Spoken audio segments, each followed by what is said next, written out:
Welcome to another edition of HorseCenter, everyone. I am Brian Zipsy, and as always, I have the terrific pleasure of being joined by my co-host to the East Coast. That's Matt Schiffman. How are you today, Matt? I'm great, Brian. I'm looking forward to sharing Breeders' Cup stuff with my favorite friends at HorseCenter. You have Breeders' Cup stuff oozing out of your pores, my friend, and we're getting into Breeders' Cup. Matt, do you realize 15 days from today, it'll be day one at Del Mar, the first ever Breeders' Cup at Del Mar. Are we excited? We are excited. I'll be on my way in 2 weeks. On your way to beautiful Del Mar. Good for you, Matt. All right, let's tell the folks what we're doing today. We're going to talk horses today, folks. We're going to jump in. We're going to talk about horses that Matt and I have identified as horses that we are most interested, excited, can't wait to see run in the 2017 Breeders' Cup. The list is long. We got it down to about, I don't know, Matt, 14 or so. And we're going to do this pretty quickly here. We're going to run down the list. We're going to talk about the horses. Hopefully these are horses that you folks are excited about seeing in the Breeders' Cup as well. Matt, I'm going to start ABC style. I'm going to start with Arrogate. After the Dubai World Cup, we thought Arrogate was the cat's meow, the bomb, all of the above, maybe the best horse in 3 decades. He hasn't won a race since, Matt. We do know that this will be his final career race. What will be the legacy of Arrogate? Will it be utter disappointment in how he finished his career? Or will he go out only the second 2-time winner of the Breeders' Cup Classic?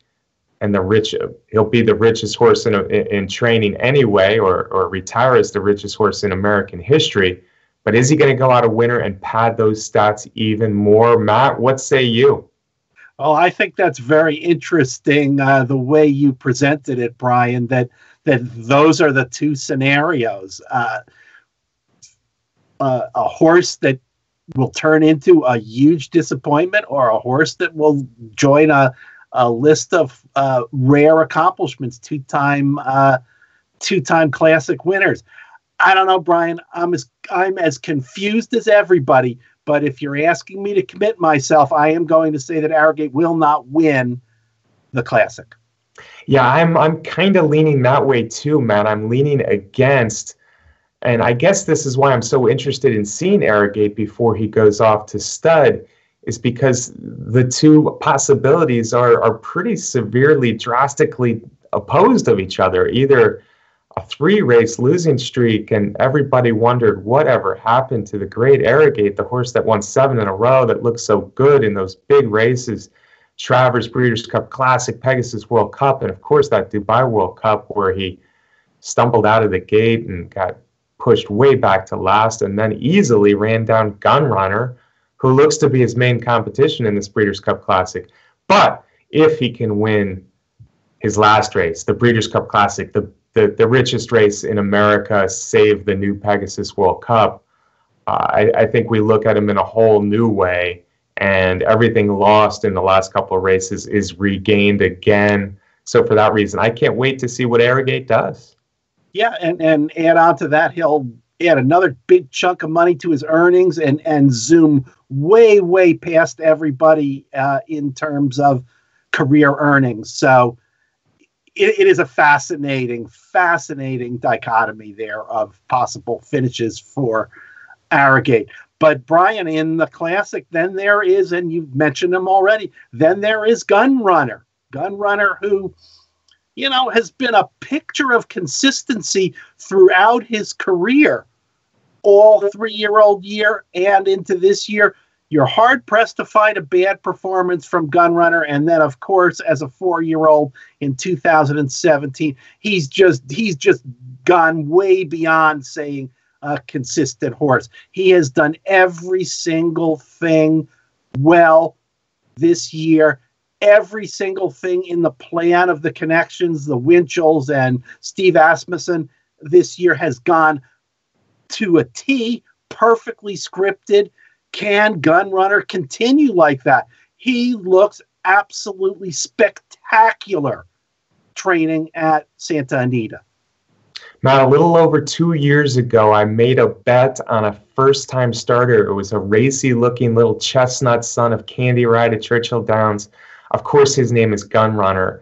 And he, whether you're a big Steve Asmussen fan or not, Gunrunner has been just a horse that you have to admire. He's more old school than not, Matt. He runs his races. He dances every dance. We saw a very good 2-year-old. We saw a better 3-year-old, and really, he was the 3-year-old last year of 2016 that was around the whole year. He was down in Louisiana. He raced through Breeders' Cup and beyond last year. He ran in Triple Crown races. He performed well all year long.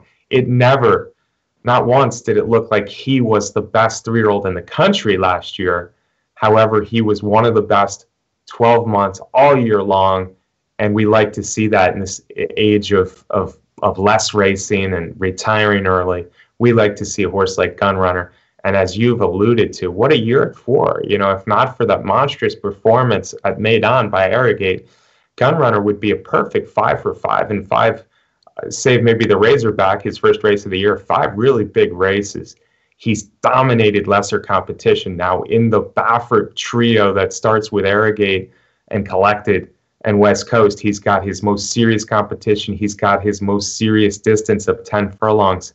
But Gunrunner is just a horse I like, this being the biggest race of the Breeders' Cup. I agree with you, Matt. I can't wait to see what Gunrunner does either. Yeah, Brian, like you said, all of that makes this such an intriguing classic. I'll tell you, Brian, I think Gunrunner is going to continue to be spectacular and win the classic. He's my horse to beat as well, Matt. And if we're looking to the big race on Friday, the biggest race on Friday of Breeders' Cup, 15 days from today, my horse to beat is another pretty chestnut. Her name is Stellar Wind, the daughter of Curlin. Matt, all she's done is won 10 of 15 lifetime while running in stakes races ever since joining the Sadler barn. She's been unlucky, though, at the distance of 9 furlongs. I often have talked about her being a little bit unlucky in 2 Breeders' Cup distaffs, as a 3-year-old at Keeneland, then as a 4-year-old last year at Santa Anita, a bad break, a lot of bumping the year before. But she's 0 for 3 at 9 furlongs. And Stellar Wind actually is a horse I always said I wanted to see at 10 furlongs. So is there something I'm missing where she doesn't even want 9 furlongs, Matt? Brian, it's a really interesting situation, and you mentioned that 0 for 3 statistic, but there's another statistic also, Brian, that I'm sure you're aware of, and that's the Breeders' Cup record of Stellar Wind's trainer John Sadler. He is 0 for 39 in the Breeders' Cup. Now, let's be fair about it here, and a lot of those horses that Sadler has put in the Breeders' Cup really have not had much of a shot to win those races. So 0 for 39 is a daunting statistic, but maybe not quite as bad. But, Brian, he hasn't been able to win one of the big ones at the World Championships. I don't know. Maybe that's one of the reasons why he's changing things up and training Stellar Wind up to the distaff, but I don't know. There's a million reasons why she's the most likely winner and a million reasons why she shouldn't get beat, but there's some things saying to me, there's some yellow flags, and the field and the distaff, this is no shoe-in for Stellar Wind. Oh, no, it's not a shoe-in at all, Matt. It's a good field. Forever Unbridled is a very nice older mare. You got a late Abel Tasman, not to forget several other good fillies and mares that are going to be running in this distaff. So I don't think anybody thinks Stellar Wind is a 2 to 5 shot at all in here. But I think she's the best in here. She's another mare that I just have really grown to admire. Like I said, 10 out of 15 lifetime. She's never run a bad race. All 3 of those 9 furlong races that I mentioned that she's 0 for 3 in, she's had some bad luck going back to the Kentucky Oaks where she just got shuffled way back in there as well. So Stellar Wind, I think this is her time. I think she should have won 2 years ago as a 3-year-old. Last year, maybe she would have only been 3rd best behind Beholder and Songbird, but of course that terrible break left her with very little chance in there. I want to see Stellar Wind win personally. I know she's going to be the favorite, but I think this is a career that should be celebrated, and I want to see her go out a winner. So I'm rooting for Stellar Wind, but like you said, there's others in the Distaff. There sure are, and the horse that I am most interested in seeing the Distaff is Elate. That is a horse that is trained by Bill Mott.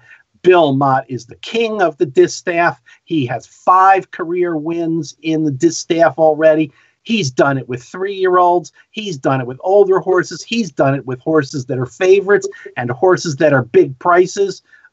That's a big feather in the cap of Elate, but she is also a horse that is coming into her own and probably a horse that is peaking going into the Distaff with her big win in the Alabama, and then following it up with a win in the Beldame against older horses. I think Elate is a serious threat to win the Distaff. And Matt, this is another one that, in fact, you and I saw break her maiden in her debut performance. We saw her a little less than a year ago. That was at Aqueduct on Cigar Mile Day, and she looked absolutely fantastic that day. Of course, her 3-year-old season has been kind of the tale of 2 seasons. It took her a while to grow into herself a little bit and learn her lessons as far as being a race filly. She got some confidence at Delaware Park, and she's been rolling ever since. I mean, the race that she lost, the only race she lost as in her last 4 races was pretty spectacular performance when she got beat by Abel Tasman while really pinned down on the rail there in a photo finish. So yeah, she's gotten this good. I have little doubt. I think I agree with you here that she's become the best 3-year-old dirt filly in the country, at least going a distance. So she's very interesting as well. I do see some questions here, though. She's never raced at California before. She's never raced against good older horses like this. So it would be a big step up in my eyes for her to beat both Stellar Wind and Forever Unbridled on Breeders' Cup Day. But as good as she's looked lately, as much as she has improved, it'll be interesting to see what she does for sure. Yeah, the Distaff once again this year is one of the most exciting races, one of the best fields from top to bottom at the Breeders' Cup. Another race that was very interesting last year and was kind of disappointing for big race fans, American race fans, fans of great stories, of course, was the Filly and Mare Turf. Lady Eli came back from the brink of death, Matt, really, with that laminitis she contracted as a 3-year-old. She was a very good 4-year-old, and she almost won the Breeders' Cup last year at Santa Anita. This year, she looks even better at 5. She's completely healthy. After a tough loss at Keeneland, she's won 3 in a row. Like Stellar Wind, we haven't seen her for a couple months now, but Lady Eli is a filly that it's hard not to root for Lady Eli. What a great story for that Sheep Pond and Chad Brown family there. Lady Eli deserves to go out a winner, Matt, and this looks like a good spot. Can't wait to see her in the Filly and Mare Turf and get a little retribution after a tough loss last year. Yeah, for me, that's probably the most, sentimental kind of horse that I really, really want to see win, in preparing for the show, going back and looking at the replay of her last race in the Boston Spa. What a spectacular performance that is. A horse that was just loaded and waiting to explode down the stretch. It's just an amazing story, Lady Eli, and I'm going to be rooting for her to end a wonderful season with a big win and then a divisional championship. Yes, she's never won an Eclipse Award, Matt. 4 years of outstanding racing. Of course, she is a Breeders' Cup winner from 3 years ago as a 2-year-old filly, but this one's even more important. This one's even bigger, and this is probably her last race. She'll be up for sale at the November breeding stock sale here in Lexington, Kentucky. So, Lady Eli, great career. Let's see her go out a winner. And this race should set up for 9 furlongs on firm turf in California. Seems to be right up Lady Eli's alley. Matt, It's never too early to talk Kentucky Derby, and of course, the most important race for 2-year-olds leading up to next spring's Kentucky Derby is the Breeders' Cup Juvenile. We've seen some good ones come out lately, and you may have seen a good one come out really recently in New York. Yes, certainly. And this is an interesting Breeders' Cup Juvenile because, you know, as we know in the history of the Juvenile winners have not turned out to be Kentucky Derby winners. But I don't know, this year might be a little bit different. But yeah, last time I was at Belmont on the Jockey Club Gold Cup undercard, there was a 2-year-old named Montauk that debuted for Todd Pletcher. This is a horse that was bought for $850,000 in the 2-year-old sales at Ocala, and the Montauk did not disappoint the people that paid that large amount of money because he was spectacular, winning a 7-furlong debut. So already a little bit of distance, and just destroyed that field. First time out, 122, nice time for a 2-year-old. I don't think we're completely sure yet that Montauk's going to go in the Juvenile. I think people are saying it's 50-50 at this point, but we should know shortly. A son of Medagliadoro, bred to go longer. So I think it'd be intriguing to see him at Del Mar. Absolutely. That maiden performance was huge, that 7-furlong maiden performance at Belmont Park. Now, sometimes you see these expensive yearlings or even expensive 2-year-olds in training kind of lose a little bit of buzz along the way, but people were really talking about Montauk before he raced, and yeah, anything but disappoint. That was a big performance, but he's not the only Medagliadoro 2-year-old colt out of an AP Indy mare who looks good, Matt. Of course, I'm talking about the Breeders' Cup Juvenile favorite, the Kentucky Derby favorite to this point, Bolt Doro. He's got the 2-race advantage of experience on Montauk. He also has run twice at Del Mar. Now, another horse we're talking about, a favorite here for the Breeders' Cup Juvenile, Bolt Doro, but a horse I'm just very interested and excited to see how good may he be, and is he legitimately a horse we start talking about as a Breeders' Cup Juvenile and the Kentucky Derby winner?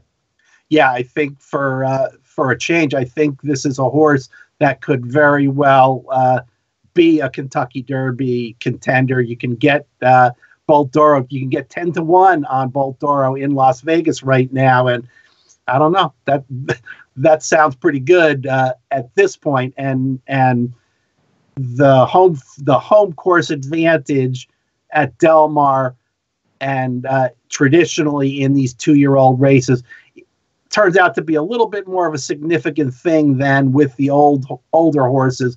Montauk comes, it's going to be tough to beat an experienced Bolt Doro in the Juvenile at Del Mar.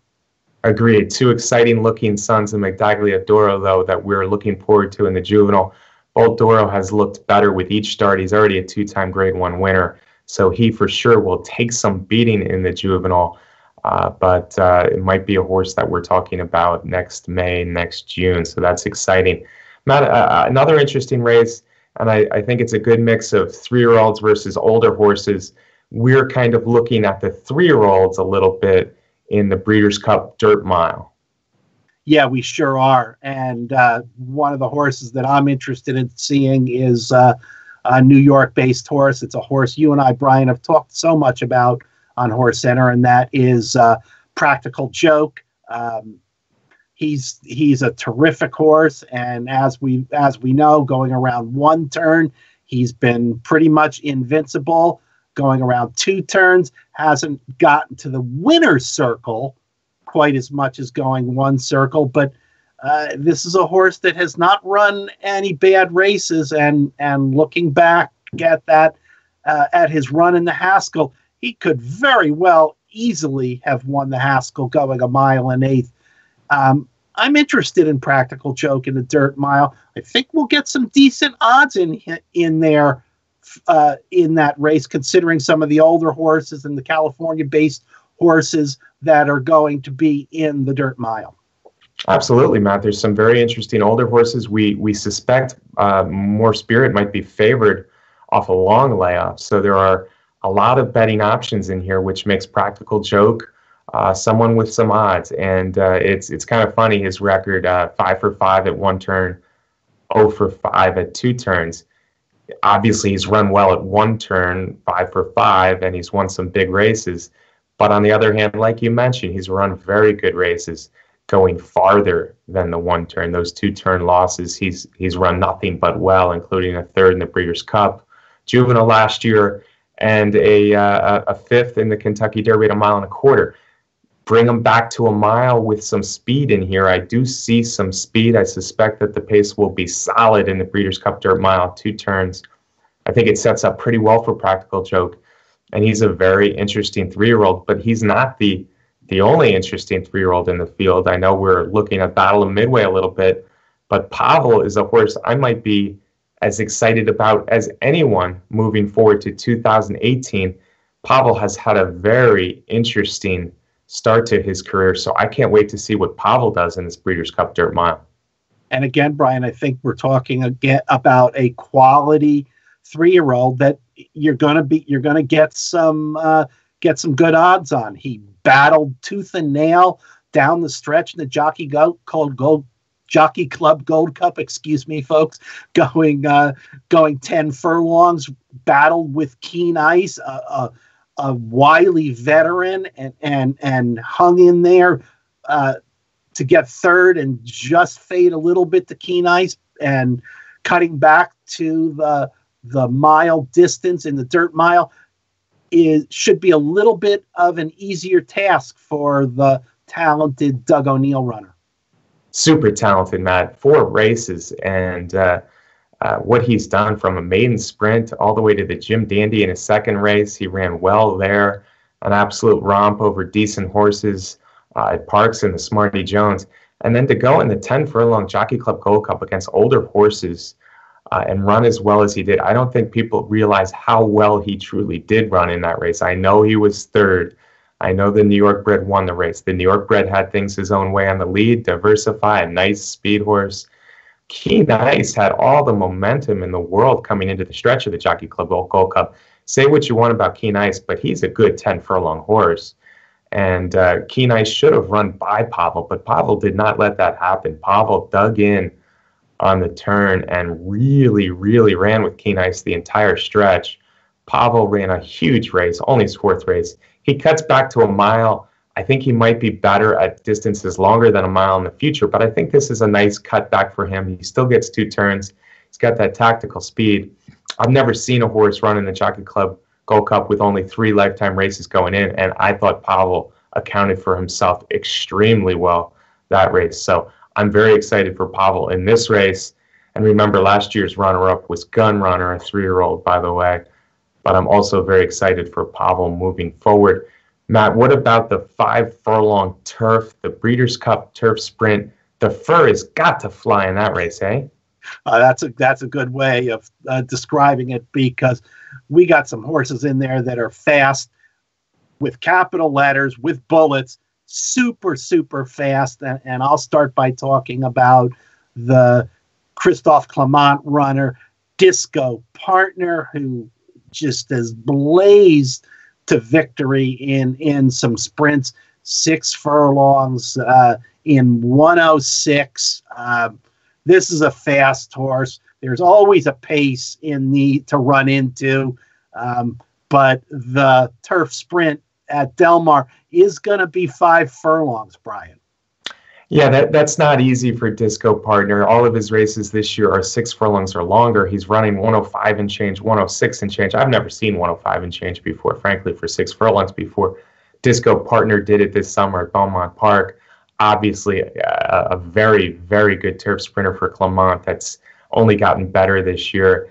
This race really offers an interesting, eclectic group. You have horses coming from Europe. You have horses coming from, I guess, a combination of Lexington, Kentucky, and England, and Lady Aurelia, who I want to talk about in a second here.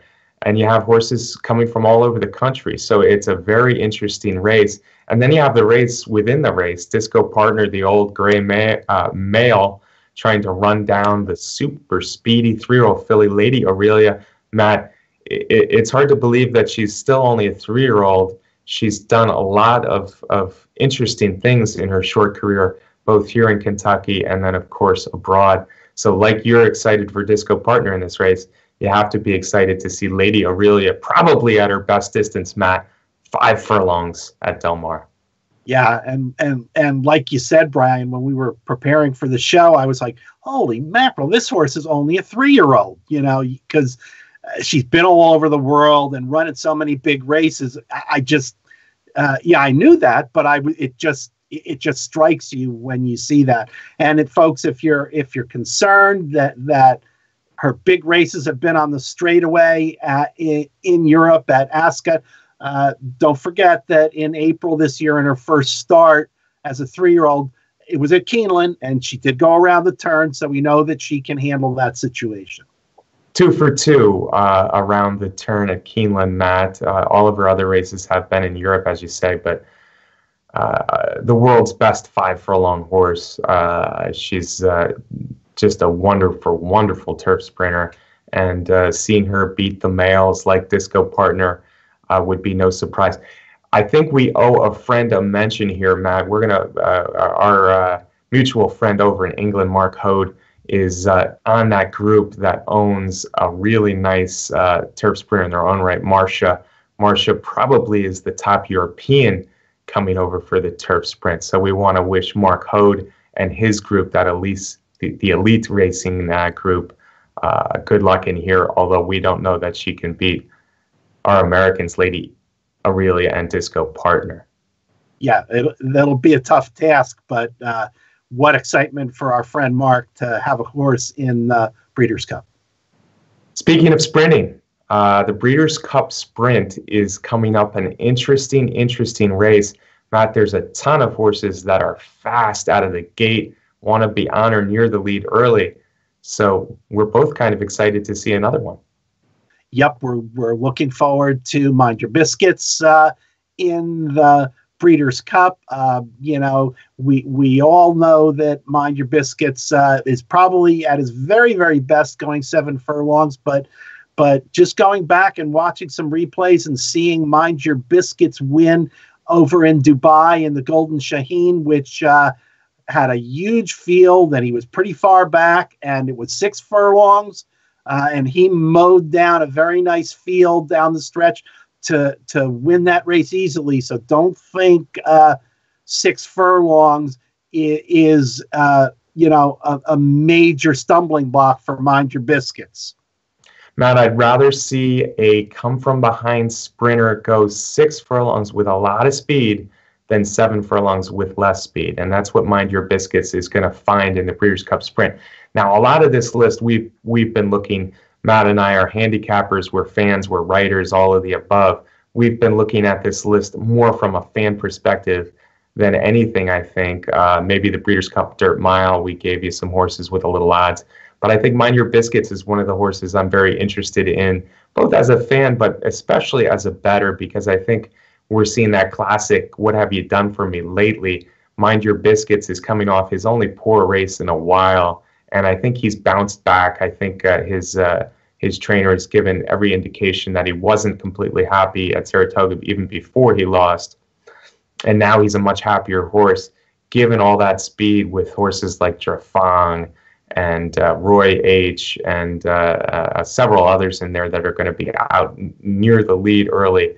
I think Mind Your Biscuits could be an exciting play. He's got his fan base, but also 10, 12 to 1 coming off that poor performance in the Forgo. Give him a ton of speed and a collapsing pace. He's just the type of horse to pick up the pieces, Matt. Yep, and don't think that that's an unusual occurrence in the Breeders' Cup Sprint. It has happened plenty of times. Absolutely. Now, Matt, in the filly and mare sprint, the female version of the dirt sprint, again, might be an interesting betting race. Having said that, in other words, I think the favorite's vulnerable. Having said that, I really can't wait to see what the favorite does in here. if she wins off, I'm talking about Unique Bella, I'll probably tear up my tickets in this race. But I still can't wait to see what she does, because this big gray mare has just dominated every race she's been in ever since running second in her career debut. Unique Bella could be any kind at any distance. We saw her come back with a good performance in her first race back recently. Now we want to see what she can do against the best filly mare sprinters going 7 furlongs in the Breeders' Cup filly mare sprint.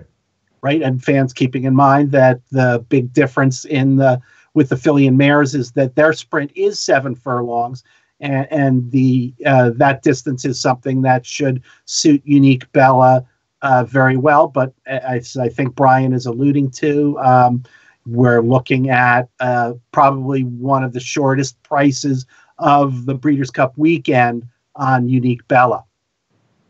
Yeah, and she's probably deserved that, Matt, looking as good as she did early this year. Don't forget what she did to Abel Tasman, among others. Unique Bella was the best 3-year-old filly in the country the first quarter of the year. But of course, she was laid up. She missed a lot of time. So we do see some vulnerability there. And horses like this, how many times, Matt, have we seen have come back really, really good, or they've come back and just been a little disappointing even after a decent debut? So Unique Bella is an interesting circumstance here. She could be one of the best horses in America next year, or she could show herself as a little bit of a flash in the pan. But I think the turning point for her career, sounds strange to say a little bit, but I think the turning point for her career is this Breeders' Cup race, because the Breeders' Cup filly mare sprint could be only the beginning of huge things to come for Unique Bella. Yep, I think you've said that very well, Brian. Again, this is a list of interesting horses in interesting races, and that's why we got Unique Bella on the list. And Matt, let's close this. I think we've gone through 13 already. Our 14th horse we have on our list is trained by Mark Casse, and he's been around for a few years, but he looks better than ever. Yep, and again, another great story, as you said, Brian, of a horse that has been around for quite a while, that has put it all together. And of course, we're talking about World Approval. Last 2 races have been absolutely spectacular. He's going to go into the mile, and I give him a great, great chance to beat the Europeans in there, as good as World Approval has been.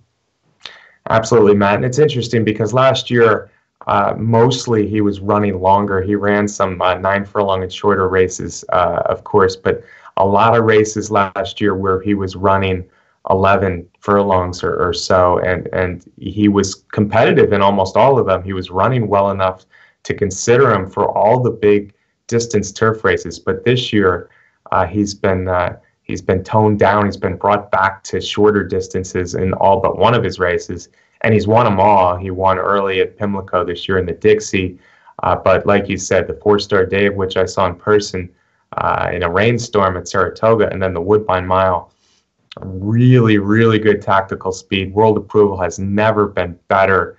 And he's got that turn of foot as a horse that's on or near the lead anyway, that kind of spurts away, a lot like another Casse miler we saw in recent years. Of course, I'm talking about Tepin. So it would be interesting to see if the Casses can win again after losing a tough one last year with Tepin. This time they bring in World Approval. Yep, and as you said, Brian, another great story, a horse that's getting so much better in heading into the Breeders' Cup. Folks, for reasons of logistics, we have not been with you on a regular schedule the last month or so, but we want to assure you as we get closer to the Breeders' Cup, leading up to the Breeders' Cup, we are going to be back to our Tuesday time slot. So we'll see every Tuesday now for a while, including 2 crucial weeks of Breeders' Cup talk before the big 2-day extravaganza at Del Mar. Thank you as always for watching. Don't forget to sign up for our YouTube page, Horse Racing Nation on YouTube, and check into Horse Racing Nation all the time. How about some parting shots from you, Matt? Well, Brian, as we've been talking about horses and great stories and looking for some big prices, I think last weekend up at Woodbine with Bullard's Alley, There's a horse that caught the right track and won the big Canadian International at odds of 42-1. So there's always the chance of big prices in big races and big stakes because they're all really talented horses. So we're going to keep that in mind, Brian and I, as we start getting ready and thinking about wagers and our picks as we head into our last two Breeders' Cup shows. And as always, I want to make sure that we thank our producer, Brett Workman. Matt, good point on Bullard's Alley. I want to expand on that a little bit. I don't know that I've ever seen a horse that long on the tote board win that with that much authority. I mean, he just completely dominated that good Canadian International field. Sure, he got a soft course that he liked, but it was something to see. A career best for Bullard's Alley. He's trained by Tim Gleishaw, who does a lot of his running here at Churchill Downs and up in Indiana. A really good, hardworking guy, and this has been the month of his career so far. He's still got plenty of good training ahead of him, but he got his first Grade 2 win a few weeks ago at Keeneland, and then to see what Bullard's Alley did in the Grade 1 Canadian International was a thing of beauty. So congratulations to him and all the connections of Bullard's Alley. Folks, we will see you next Tuesday for another big Breeders' Cup edition of HorseCenter. We'll see you then.